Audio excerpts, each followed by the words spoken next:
noite aos irmãos, que a graça e a paz do Senhor possam estar inundando o seu coração. E hoje a gente vai continuar a nossa série temática, sobre quem é Jesus.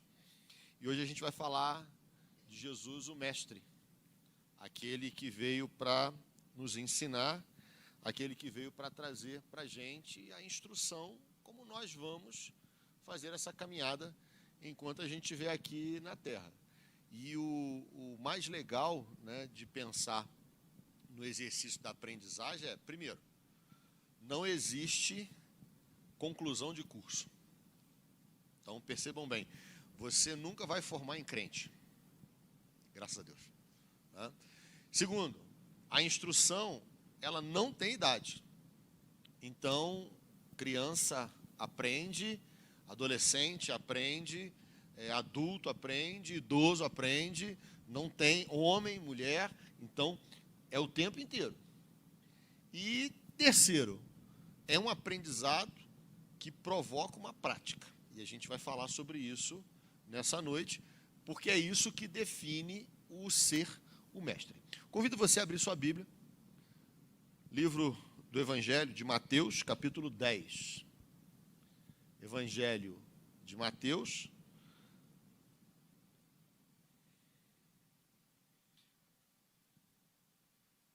verso 24 e primeira parte do 25, tá?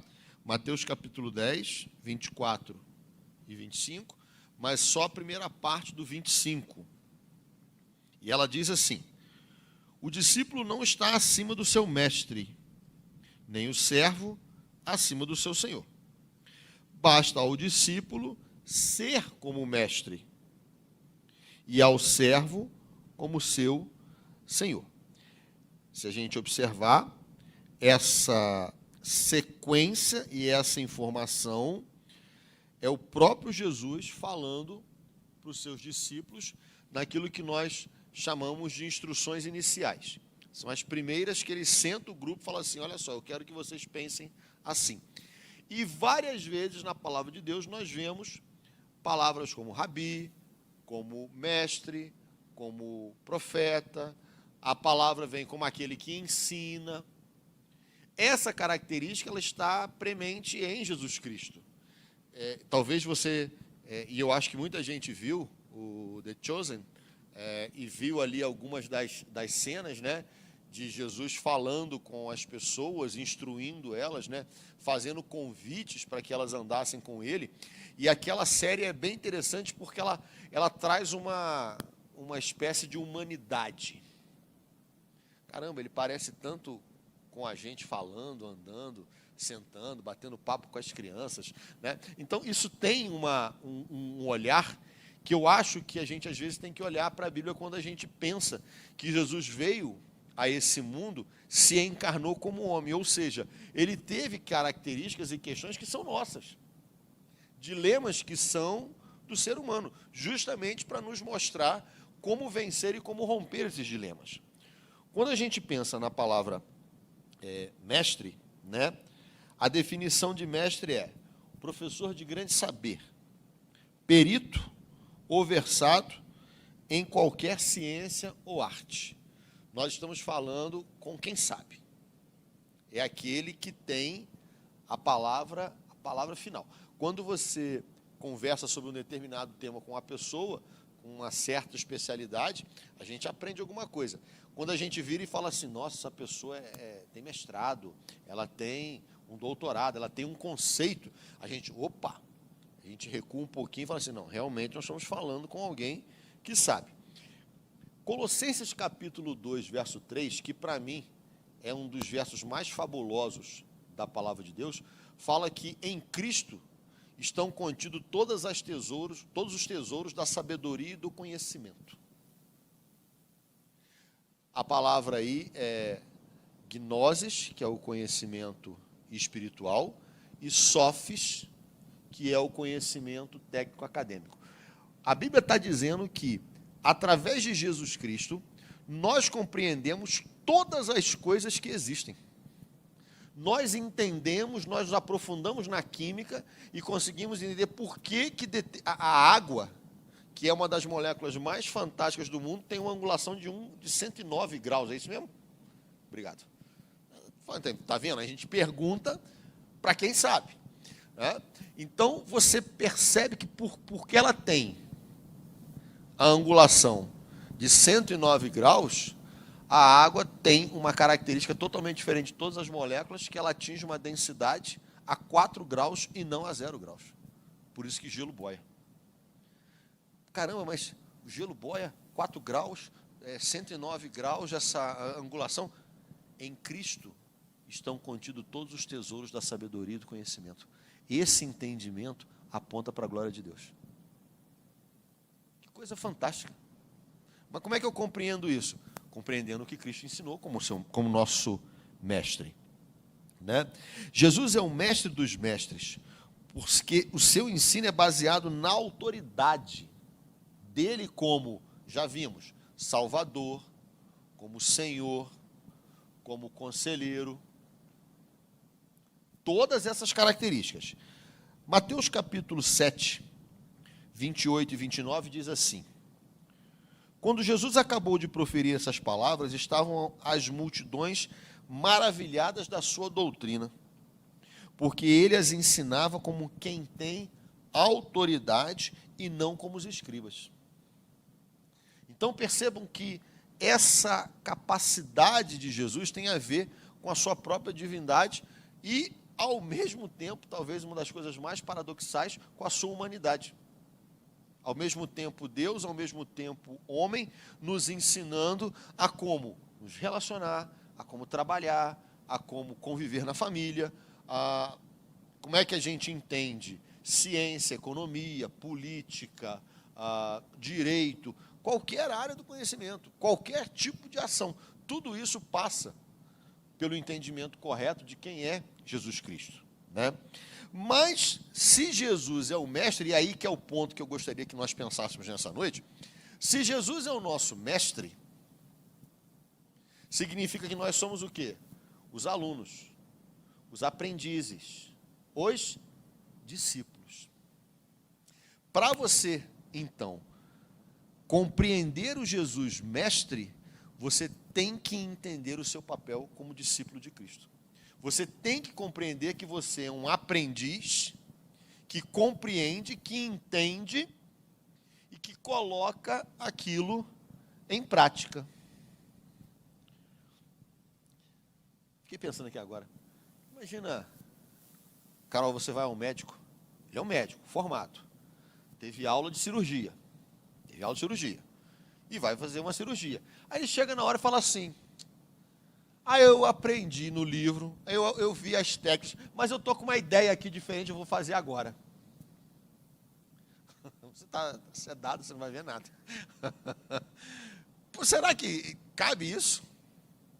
Ele sabe que se ele arriscar, o seu paciente vai morrer. Ele não pode arriscar. Ele tem que, justamente o contrário, fazer tudo aquilo que ele aprendeu, que ele um dia colocou em prática. Imagina, o advogado chega, professora, não, eu aprendi com a professora lá, a aula sobre direito criminal, mas aqui eu vou fazer uma coisa da minha cabeça para poder tirar o cara. Certo? O outro aqui, o doutor aqui até riu. Vai ficar lá o cara preso, porque não é da sua cabeça. Você tem que colocar em prática aquilo que você o quê? Aprendeu. Não, eu vou tocar violão, mas eu vou fazer o acorde que eu quiser. Imediatamente nós vamos perceber que tem alguma coisa destoando no meio do grupo de música, porque tem alguém fazendo da cabeça dele. Isso não existe. Então, o entendimento do ser discípulo tem tudo a ver com a nossa caminhada cristã, com quem nós somos e o que nós estamos fazendo aqui dentro. Discípulo é quem recebe disciplina ou instrução, da disciplina aqui no sentido de um conteúdo, de outra pessoa. Ele é um aluno. Quem segue as ideias ou imita os exemplos de pessoa que adota uma doutrina, uma filosofia, um ideal. Agora preste atenção nessa última frase. aquele que dá continuidade ao trabalho de outra pessoa. Então, peraí, eu começo a entender o meu mestre, eu começo a relembrar os seus ensinos, e uma das tarefas que eu tenho é continuar essa ação, representando o meu mestre agora como seu discípulo. Olha que coisa interessante. E por isso a gente precisa entender 3 características do que é ser discípulo. Primeira característica: discípulo é aquele que ouve Jesus. Ouvir Jesus é o que um discípulo cristão faz. Quando Jesus fala, o discípulo ouve. O discípulo se apega a cada palavra do mestre, como se essa palavra fosse pão para os famintos ou água para os sedentos. Quando Jesus se reuniu com seus discípulos no Monte da Transfiguração, Deus Pai falou do céu com uma ordem clara: este é o meu filho, a ele ouvi. Mateus 17, 5. Você não pode ser cristão se não ouvir Jesus. Então perceba agora, vamos tentar entender essa questão na nossa rotina prática. Jesus já foi. Morreu, ressuscitou, já foi, está no céu. A gente não vê nuvens ou vozes falando com a gente o tempo todo. Então nós entendemos, a cristandade hoje entende, que Deus fala conosco através de quê? Através da sua palavra. Como é que eu posso ouvir Jesus? Eu tenho que ler o que os evangelhos, e ali as mais variadas frases, as mais variados ensinamentos que ele deu, para que eu consiga perceber o que ele estava falando.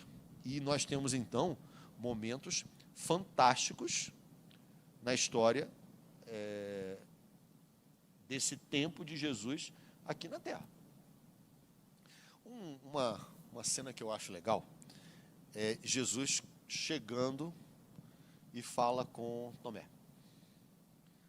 Poxa, alguém fala assim, mas olha, o cara veio lá de Nazaré, vamos lá. Alguém diz, mas de Nazaré pode vir alguma coisa boa? Desculpa, Tomé não, Felipe. Aí ele veio e fala assim, eu te vi debaixo da árvore. Aí Jesus, eu estou imaginando a cena. Jesus deve ter dado aquela gargalhada do Alexandre, escandalosa, e falou assim, você está achando que eu saber que você estava debaixo da árvore é uma coisa fantástica? Mano, você vai ver muita coisa. Você vai ver muita coisa acontecendo. E isso cabe para nós em muitas reflexões e nos grandes momentos nossos de conflito. Tem alguém aqui que nunca passou perrengue, aperto, dificuldade ou qualquer coisa similar? Que até agora passou isento a vida? Show de bola. Turma que está aqui dentro, que passaram os perrengues, já tiveram a experiência de ver o livramento do Senhor na sua história, na sua vida, de uma forma ou de outra? Então, todo mundo já viu, de uma forma ou de outra. E por que a gente duvida?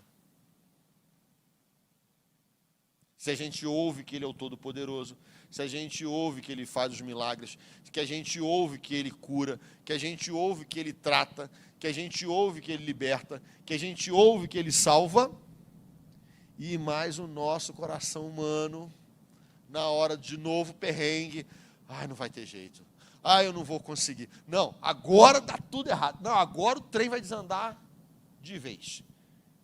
E aí aquele que é infinitamente misericordioso te dá novo livramento, mesmo no meio da dúvida. Que experiência fantástica! Mas esse entendimento é para que esses momentos de dúvida comecem a ficar cada vez mais esparçados na sua caminhada, porque você tem aprendido de Jesus. Esse é o discípulo. O seu chamado para ser um discípulo implica que esses momentos de comportamento duvidoso vão ficando cada vez o quê? Mais distantes um do outro. Você está sendo provado. E tem visto a mão do Senhor cuidando de você e te abençoando. Então a dúvida, ela não pode estar presente. Ela não pode estar presente. Ela ofende a nossa história. Repare o seguinte, Deus é tão paciente que até com aqueles que andaram com ele e faziam tanta besteira, ele teve misericórdia. Em determinado momento, e quando você lê o Evangelho, você percebe isso, em determinado momento, Jesus fala para Pedro assim, quando te converteres, e aí fica na cabeça da gente, caramba, o camarada está andando com Jesus, o cara está vendo Jesus fazer milagres, o cara foi um dos primeiros a serem chamados, e Deus fala para ele assim, Jesus fala para ele assim, quando te converteres, você vai entender um monte de coisa. É isso, Senhor. Ele solta frases. Pedro solta frases muito significativas. Pedro afirma, por exemplo, em um determinado momento, dizendo, tu és o Cristo, o Filho do Deus vivo. Ele tem esse reconhecimento. Ou seja, determinada linguagem não prova se nós somos discípulos ou não. Porque quando Jesus foi preso, o que é a primeira coisa que ele faz? Puxa a espada e fala assim, vamos lá, Jesus. Agora estamos contigo. Eu vou confessar que quando eu era adolescente, eu imaginava que a gente poderia um dia ter uma máquina do tempo. E eu pensava assim, se eu tiver uma máquina do tempo, eu vou lá para a época de Jesus. Mas eu vou com umas 4 pistolas, assim, uns 27 carregadores. Quando os caras chegarem perto de Jesus, eu vou meter bala. Esse é um pensamento do discípulo? Preste atenção. Não é o pensamento de sair atirando para todo mundo, não. Eu não podia, em hipótese nenhuma, e nunca conseguiria fazer isso, porque a história da redenção passava pelo sofrimento e morte de cruz de Jesus Cristo. A gente até... Eu vou entrar nesse negócio. Quando você viu aquele filme A Paixão de Cristo, eu vou entrar na tela e vou lá... Eu vou carregar a cruz para ele. Não, tira a coroa, bota a coroa de espinho na minha cabeça e Jesus vai aqui do meu lado, a gente vai até a cruz. Não, todas aquelas cenas tinham que acontecer exatamente como elas aconteceram, porque elas eram todas pré-figurações de promessas que já tinham sido ditas. Então, eu acho que se a gente chegar um dia a ter uma máquina do tempo, eu vou lá para ver. Ver e chorar. E me alegrar. E sabe qual é o momento que eu vou querer ver, Carol? A madrugada do domingo. Imagina a cena? A pedra rolando. Aí sai o nosso Salvador lá de dentro. Eu vou ficar pulando, cara, umas 50 horas sem parar. Eu falei assim, ele vive, ele vive. Tudo foi cumprido. Ele nasceu, morreu, ressuscitou e vai voltar. E aí você entende, peraí, por que eu sei que ele vai voltar como discípulo? Porque estava dito que ele viria, ele veio. Estava dito que ele faria milagres, ele fez. Estava dito que ele morreria, ele morreu. Estava dito que ele ressuscitaria, ele ressuscitou. Não tem como não acreditar. Não tem como, na cabeça não bate nenhuma dúvida de que Jesus vai voltar um dia. E tomara que seja logo. Né? Segundo, o discípulo aprende de Jesus. Quando Jesus chama seus discípulos, ele os chama para aprender e também para ouvir. Quando eles vieram, ele disse, lá em Mateus 11, 29, tomai sobre vós o meu jugo e aprendei de mim, porque eu sou manso e humilde de coração e achareis descanso para a vossa alma. Ele fala isso, vocês vão ter que aprender de mim. Não vai aprender de outro, não vai aprender sobre outro aspecto. Por isso que eu falo que todos nós temos que ter a experiência da leitura da palavra de Deus rotineiramente, todos os dias, de forma cotidiana, porque você não pode viver pelaquilo que você só ouve de alguém que leu. É para que você escute diretamente quem Jesus está falando. Perceberam essa história? Entenderam essa dinâmica? Você está vindo aqui hoje à noite, nós estamos falando um pouco, fazendo algumas leituras bíblicas, mas essas leituras têm que ser feitas por você todos os dias, para que você escute Jesus falar com você todos os dias, para que você se intere de tudo aquilo que Ele quer para a sua vida, para a sua história, para o seu desenvolvimento. Pô, legal que a gente pode ter um momento de explicação, mas é importante que esse alimento seja um alimento diário. Eu acho muito legal uma frase que o reverendo Jeremias Pereira fala, que às vezes a gente acha que a instrução do pastor convidado, do missionário convidado, ela é impressionante. E às vezes é. Né? Quando o Hernandes esteve aqui, que impressionante o sermão dele. Incrível. A gente vai usar a palavra banquete. Tivemos um banquete. Mas o que te sustenta todo dia? É o banquete ou arroz com feijão? Fábio, Robson, todos os nossos presbíteros dão para a gente toda semana o arroz com feijão. Se nós estamos de pé, é porque esses homens têm falado para a gente todos os dias. Estão me entendendo essa dinâmica? Que bom que tem o banquete, mas não é o banquete que sustenta, é o arroz com feijão. Só que esse arroz com feijão, que acontece no domingo, nas quartas ou na segunda, ele me abastece nesse dia. Mas e na terça, na quinta, na sexta, no sábado? Eu preciso de alimento. Que hora que vem esse alimento? Quando eu abro a minha Bíblia, todos os dias na minha devocional diária, quando eu abasteço a minha mente, quando eu abasteço o meu coração com aquilo que Jesus está falando e aprendo dele, e compreendo dele. E a palavra aqui, aprender, ela está associada com uma prática. Não é só uma aprendizagem teórica, é uma aprendizagem daquilo que eu coloco em prática. O discípulo é um aprendiz, e as palavras de Cristo carregam peso com elas. Quando Jesus dispensa os escandalizados em João 6, ele se vira para os 12 e pergunta: porventura vocês também querem ir embora? Vocês também estão querendo seguir essa turma? Aí entra aquela frase que eu citei agora, e Pedro vem e fala assim: Senhor, para onde iremos? Só tu tens as palavras de vida eterna. E nós também temos crido e te conhecido que tu és o Santo de Deus. Mas ele demorou a quê? A entranhar essa história. Ele demorou a compreender essa característica. Né? Aprender com Cristo tem que ser o maior desejo do discípulo. É o fundamento de tudo o que ele acredita. Eu tenho que aprender. Opa, eu aprendi com Jesus a me relacionar com pessoas das mais variadas situações. Ele me dá esse exemplo com a mulher samaritana.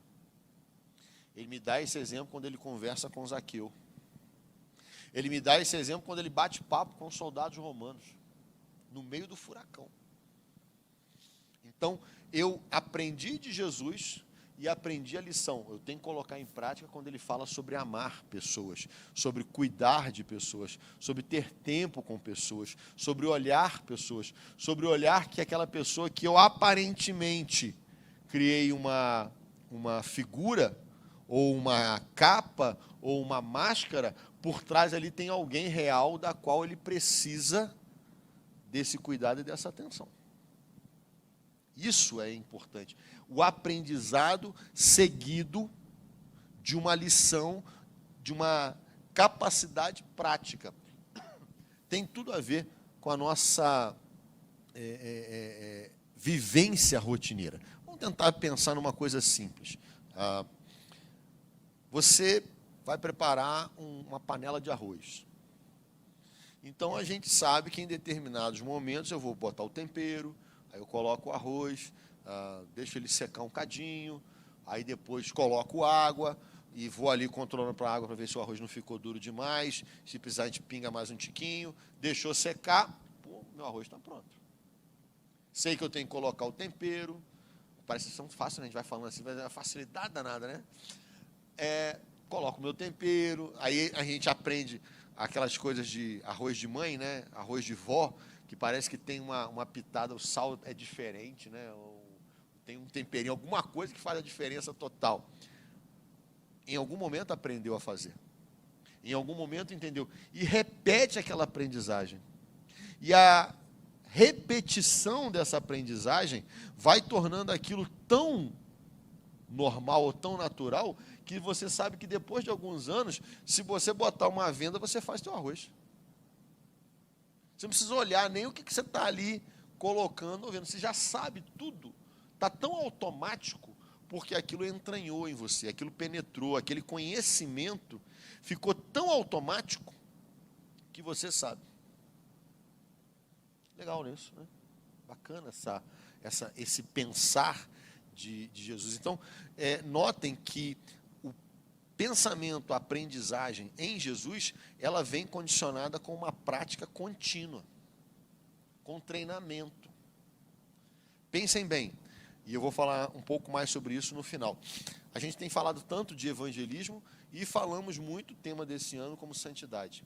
Se eu não colocar isso em prática, eu não vou conseguir entender o que é santidade. Se eu não conseguir colocar em prática a minha capacidade de evangelizar a cidade, eu não vou colocar isso em prática. Isso tem que estar entranhado de tal forma na nossa mente que isso se torna uma ação natural. É tão normal eu estar andando ali na rua e falar de Jesus para alguém. É tão normal eu parar na padaria e falar de Jesus para alguém. É tão normal eu entrar na farmácia e falar de Jesus para alguém. Paramos na fila, a gente puxa o assunto, começa a conversar e Jesus entra no meio ou alguma frase que aponte para isso. Por quê? Porque você colocou aquilo, você aprendeu realmente aquilo e aquilo passou a ser uma situação realmente profunda para a gente. Terceiro, então, primeiro foi, ele ouve, ele aprende, e em terceiro, o discípulo obedece a Jesus. Ninguém pode realmente se chamar discípulo se não estiver disposto a obedecê-lo. E essa disposição, meus irmãos, ela às vezes ela é muito verbal. Se a gente fizer uma autocrítica, muitas vezes a nossa fala sobre obedecer a Jesus, ela é muito verbal. Vou transformar a minha linguagem numa linguagem santa. Não vou falar besteira. Aí, Marúcio, ele sai daqui, leva uma fechada no trânsito. A primeira coisa que ele faz é abaixar o vidro e... Seu aquilo, você não está cego, não está vendo isso. Acabamos de falar. Ou, aqui não é comum, mas isso é muito comum no Rio de Janeiro. Olha, temos que obedecer às leis do país. Aí o cara chega na igreja, coloca o carro em cima da calçada. Mas tem uma placa de proibido estacionar logo ali na frente. Não. Está tranquilo. Aqui é no Rio, aqui pode tudo. Está tranquilo. O carro está em cima da calçada. Ou, temos que honrar os nossos governantes. Aí na hora que eu vou preparar o imposto de renda, esse recibo aqui, eu sei que não vai caber, mas eu vou jogar. Vamos arriscar, né? Quem sabe? Passa. Estou pagando muito imposto, mas Deus vai me abençoar. Vou até orar pelo imposto de renda. E nós fazemos. Entendemos essa dinâmica? Ela não trouxe uma vivência. Nós só falamos. Ouvimos, às vezes até aprendemos, mas isso não entra na nossa prática e não obedecemos. O discípulo é aquele que realmente escuta, aprende e coloca em prática o que aprende. Para o discípulo, a obediência não é opcional. Então, percebam bem, nós que estamos aqui nessa noite, nós que estamos dispostos a ter Jesus como nosso mestre, nós que estamos dispostos a entender Jesus como nosso, sermos discípulos dele, temos que obedecer. Não é opcional, não tem escolha. E não dá para escolher o que nós vamos obedecer e o que a gente vai descartar. Eu tenho discutido bastante com alguns amigos. Há uma movimentação que ela começou mais ou menos no final da década de 60, na década de 70, ela foi caminhando sutilmente e chegou, está presente nos arraiais hoje evangélicos, que é fazer uma leitura da cultura, e depois que eu fiz essa leitura, eu coloco a Bíblia para justificar a minha leitura do mundo que eu tô vivendo. Tá? Isso a gente vê em vários tipos de comportamento. Por exemplo, até a década de 70, o número de divórcios dentro da igreja evangélica era infinitamente menor do que acontecia na sociedade. Hoje, o índice é basicamente o mesmo, em torno de 40% a até 50%. É o que a gente tem na igreja. E aí, quando eu falo assim, não é a nossa igreja, mas quando a gente fala da igreja evangélica, o que está acontecendo?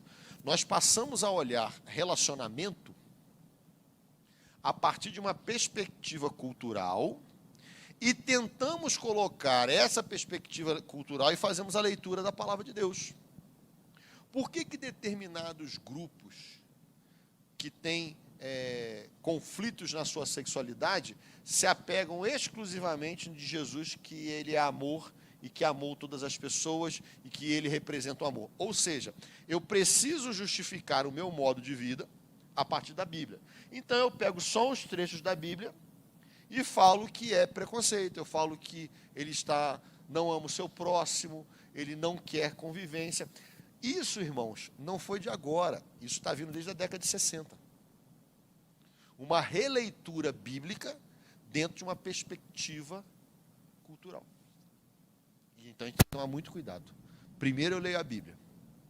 E a Bíblia é muito clara para uma grande quantidade de assuntos. Extremamente clara. Alguns assuntos eram um pouco mais complexos, que requer de nós um estudo um pouco mais aprofundado. Mas eu não posso ter uma vivência de mundo dentro da minha perspectiva cultural e, a partir daí, fazer uma leitura bíblica para justificar os meus posicionamentos. Temos que tomar muito, mas muito cuidado com esse tipo de perspectiva. Aqueles que o conhecem melhor estão mais conscientes disso. Quando o casamento em Caná ficou sem vinho, Maria disse aos servos da casa para encontrar Jesus e fazer o que ele disser. Ela tinha tão claro para ela, que Jesus era o Senhor de todas as coisas, que Jesus poderia operar o milagre, que ela fala assim: vai falar com ele, se ele falar qualquer coisa, faça, porque dali vai sair um milagre. E saiu o primeiro milagre, que foi a transformação da água em vinho. Esse foi um ótimo conselho. Colocar os ensinamentos do mestre em prática é fruto do verdadeiro discipulado. Do verdadeiro discípulo. Então, quando você efetivamente começa a praticar, efetivamente você está caminhando agora rumo a Jerusalém Celestial, porque agora você está entendendo o que é ser discípulo. Eu faço um comentário, e já falei isso muitas vezes, então não tenho nenhum constrangimento de falar.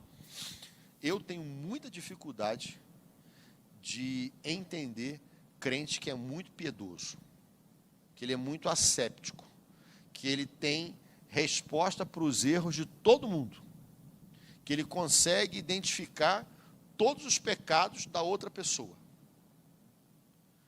Crente assim, você pode saber, é sepulcro caiado de branco. Porque nós não somos perfeitos, nós temos um monte de falha, nós temos um monte de defeito, um monte de problema, e caímos os problemáticos todos no mesmo local. É irônico.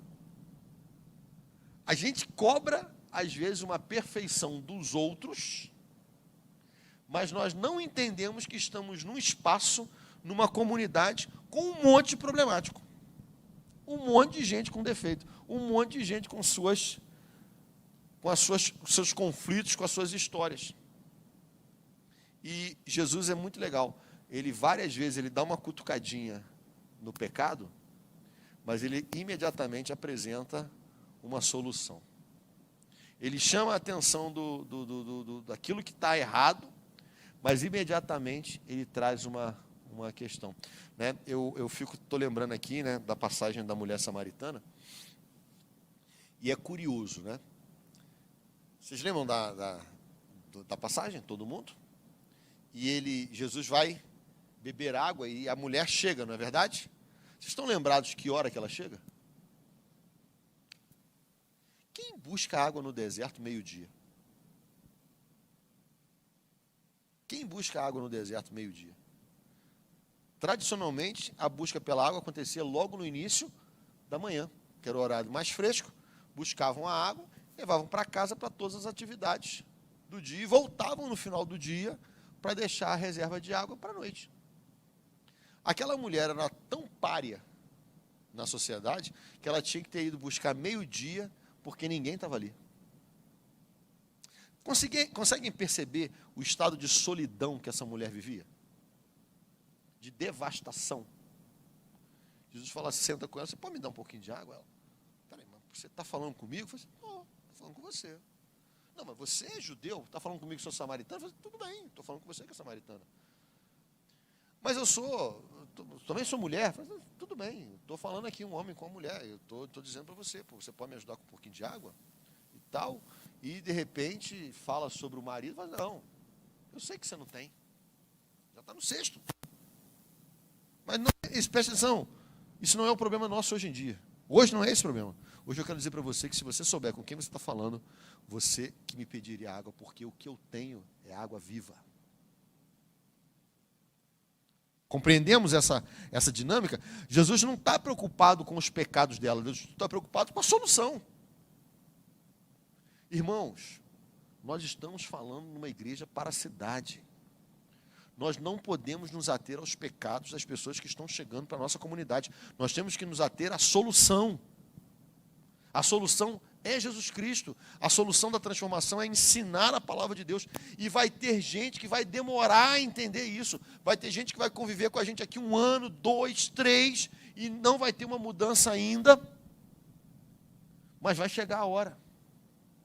Então percebam que em determinado momento, nessa comunidade nós vamos ter os crentes e os não crentes ainda convivendo todos juntos no mesmo lugar.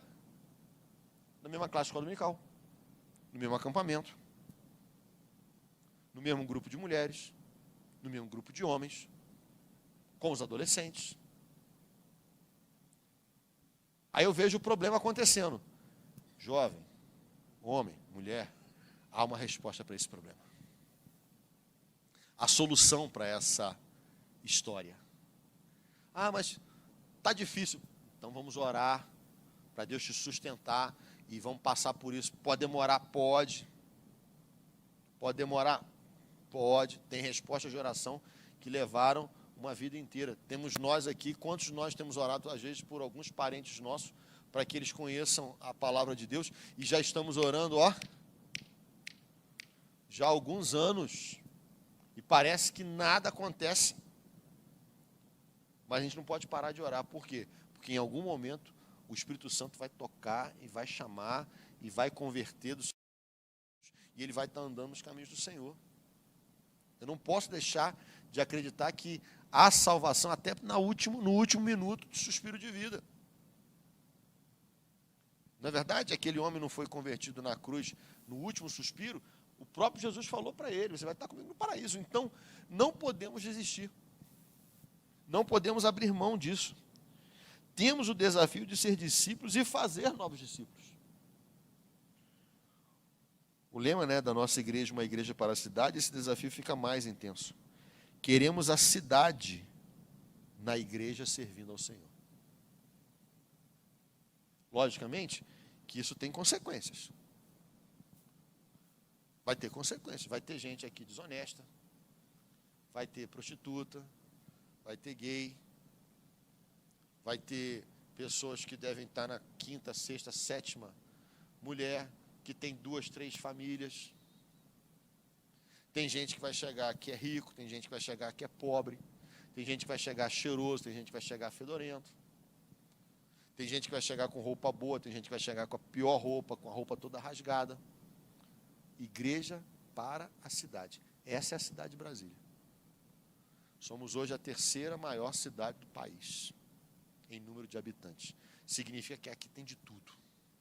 Nós temos a maior favela do Brasil e nós temos o bairro com maior renda per capita do Brasil. Nós temos um contraste absurdo no mesmo local. Então, esse contraste pode chegar aqui, ele vai chegar aqui. E aí, talvez, e eu acho que a gente tem que refletir muito sobre isso. Talvez muitos de nós estamos com medo disso. Por quê? Porque esse grupinho que está aqui, essa turminha que está aqui, é o grupo que eu conheço, é o grupo que está sempre junto, a gente se conhece e tal. Não, vamos ficar aqui. Usamos a frase lá, né, dos apóstolos. Olha, Jesus, está aqui, ó, vamos ficar aqui tranquilo, ó, fazemos uma tenda para Elias, uma para Moisés, uma para o Senhor, e a gente só fica aqui na boa. E tem muitas vezes que nós na igreja achamos e queremos ficar numa boa. Porque ficar numa boa é confortável. Ficar numa boa, ele é seguro. Agora, partir para fora daquela porta é desafiador. Porque tem hora que eu não sei o que eu vou encontrar. E não sei aonde eu vou parar. Parafraseando Tolkien, né? Quando o Bilbo Bolseiro sai, né, da sua toca, diz assim, cuidado quando você põe os pés na estrada, porque você não sabe para onde você vai.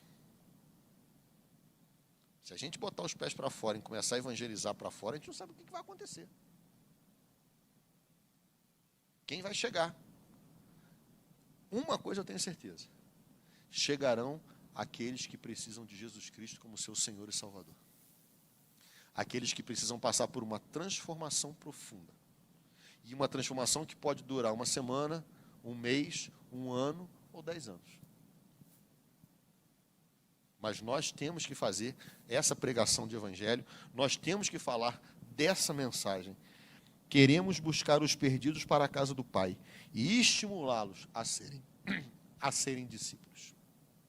Então, quando nós chegamos aqui nessa noite, nós relembramos Jesus Cristo como nosso mestre, nós relembramos aquele que nos ensina, ele também nos aponta como aquele que é o nosso, que nós somos o discípulo dele.